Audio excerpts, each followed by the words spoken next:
So I want to talk a little bit about the week 3 quiz. Overall, you're going to have a lot of answer keys on AP Classroom, but there is a calculator skill that a lot of you demonstrated that you either didn't remember or maybe you haven't practiced it in so long that you completely forgot this is something you can do. So I want to just talk to you really quick about the calculator section part of it, which is going to make this problem a lot easier. So just as a quick review, because some of you did have struggles with this, is you often in this quiz had to find the derivative of this big product and chain rule. So it's a product rule, and if you want to do it by hand, you absolutely can. Here's your first one, the derivative is 1. For this second one, it's the chain rule, so it's the derivative of sine, which would be cosine, and then 3x squared plus 5, and then times the derivative of this fellow here, which would be 1 over 2 root, because you're doing for the root, 3x squared plus 5, and then the derivative of this internal, which would be times 6x, which I'll write up here. So this is a very complicated multiple chain derivative, which is one of the reasons that I am going to show you a different way to do this. If we did it this way, we could then get 1, so 1 and then 1 prime 2, so this would be 1 times the sine of root 3x squared plus 5 for the first term of our product rule, which isn't so bad, but then we're about to get plus x, this x, times this whole thing, which I'm going to simplify. I'm going to bring the 6x to multiply here, so then that becomes 6x squared cosine root 3x squared plus 5 all over 2 root 3x squared plus 5, and there's all this stuff happening.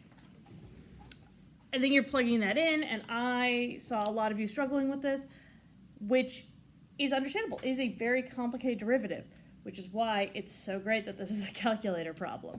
Because instead of doing this, which you can, I'm not here to, tell you what to do. Instead of this, I am going to let's look at part B. So I'm just going to be like, nope, don't like that. I'm going to look at part B.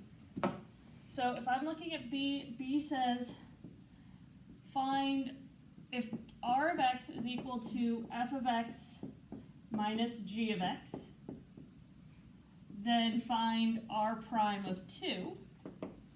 Well, r prime of 2, if we're using the subtraction rule, is f prime of 2 minus g prime of 2. Now g, it's nice because you can just use the table. It's 4. This is the one that's really gross. And so instead of doing that whole big derivative and typing everything in, it says a calculator is required for this. I'm going to grab my calculator. So the first thing you notice, it's trig.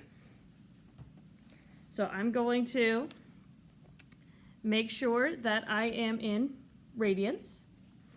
And then the next thing I'm going to do is I'm going to go to second here. So I'm back to my screen. And I'm going to click the math button. Now, this should feel familiar at the bottom. You have your solver, you have integrals, and you have derivatives. We're taking derivatives, so click on that.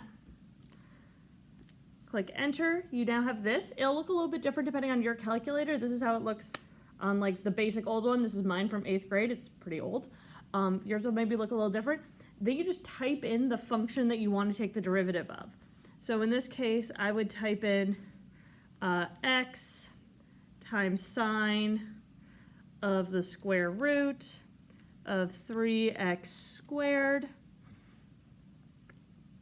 plus 5, close the parentheses for the roots, close the parentheses for the sine. So you do have to keep track of parentheses, comma x, because that tells you what the variable is, and then comma whatever number you're looking for. So in this case, 2.